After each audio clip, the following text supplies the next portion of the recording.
If you're on the hunt for one of my favorite plants this time of year, cyclamen, be sure to check out Lowe's. Look, they have carts and carts of them coming in right now. 3 things you need to know about artificial turf when you're installing. Number 1, make sure you choose a really high grade turf. Do not go for the cheap stuff. You want to make sure it's nice and thick. Number 2, you want to make sure you use really long galvanized nails. The longer, the better. These are 6-inch. And number 3, make sure you use a really sharp knife and have plenty of blades. These are my 3 tips for installing artificial turf. Gets into plans to help with anxiety.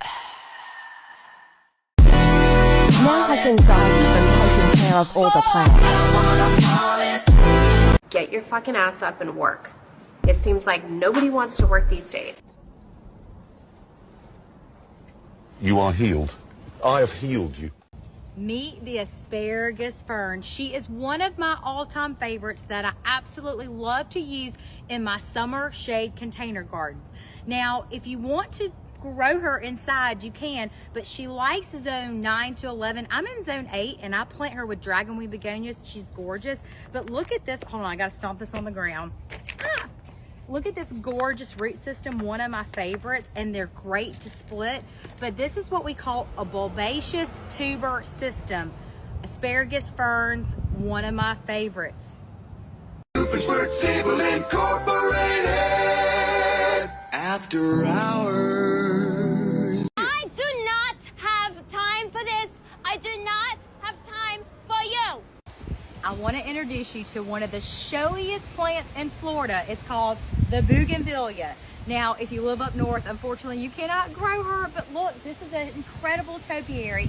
Bougainvillea works really well in zones 9B and below, and in the wintertime, puts on a show and comes in so many incredible colors, such as orange, red, and a gorgeous pink, and a really soft pink as well.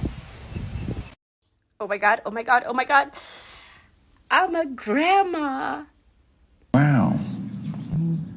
Wow. Wow. Wow. When you buy a little plant and it's doing great, you break off a piece and you propagate, you make another plant. Ooh yeah, a baby brother plant. Today I am going to separate and repot this beautiful hosta plant. The first thing I need to do is get her out of this nursery pot. Now it's time to start separating.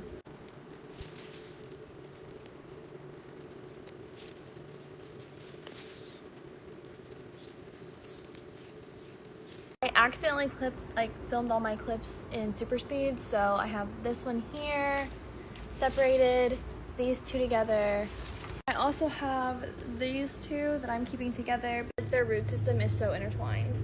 Now it's time to repot.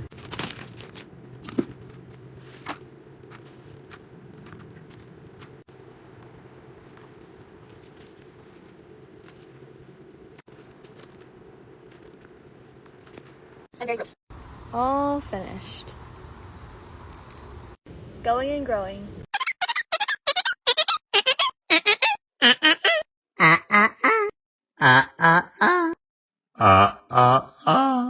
Aziganadusnu, Arabanagunu Narzibanupto, Ashigananada, Ramadudu, Akurnishnura. Psst, come here. You know how easy it is to grow your own organic onions? Let me show you.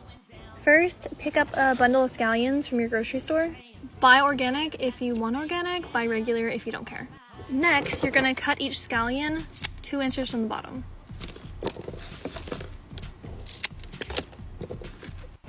We are only gonna need these to plant with, so go ahead and use these in your recipes. Don't throw them away. Okay, next, put your onions into a shallow dish and fill it up with water, just enough to cover the white part. And you can totally just leave them in your kitchen. They don't need any sunlight for this part of the process. And in 6 days, they'll go from this to this. You want these long roots, that's what you're looking for. And then I just make a hole in the dirt and place it in, just covering the white part, and that's literally it. I generally space them out about 4 inches. The best part is, they're ready to harvest in 2 weeks. So how was everybody's weekend? Did you guys have to work or did you get to have fun? I'm like really not trying to be a bitch. It's just I'm happy to say hello to you and be professional. I just like the conversation, it just makes me uncomfortable. Welcome to my giant garden table. I need to come up with a better intro. I finally got my hands on the organic micro green kits. I've been wanting these for months, but they finally went on sale and I got them for $3.95 each. Usually they're 10. Only takes 7 days to grow and harvest, so let's do it. So each pack came with watering guide, instructions, soil, and the container to grow in, as well as seeds. So I got broccoli.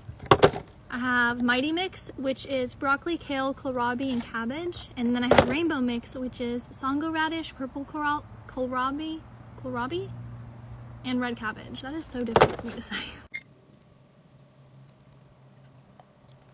They definitely grew.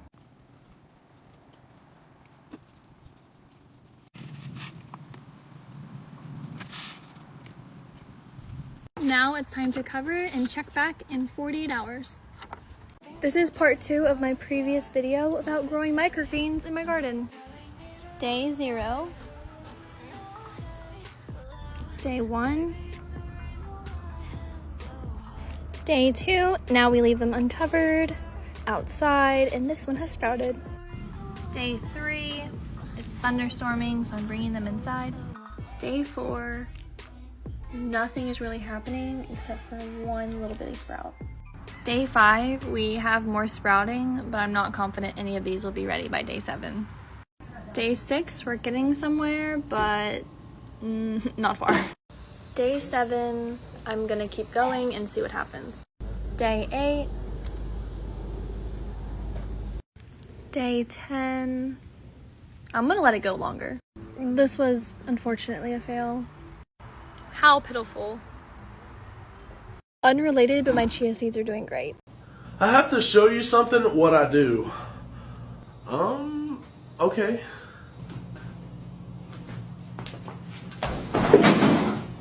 Oh, all right. That's how I just do it. Yep. Hey guys, I haven't done an update on my terrarium table in a while, but everything in here is getting really big, so let's have a look. My begonia fisicola, or begonia microsperma here in the back, is looking good. There's another new leaf coming up. And then over here, I've got this tiny little baby Chloristicta green form. It is thriving. Begonia Julau, new leaf. This is a begonia peridot. It's a mini species. Here's some cuttings. That's Rubidiae astrovietnamica. There's a tiny little peridot leaf down here. This thing's super easy to propagate, so I have a few of these spread out. And then there's this nice begonia solimutata, gogoensis, amphioxus, and sericii pink. Everything in here is growing super well.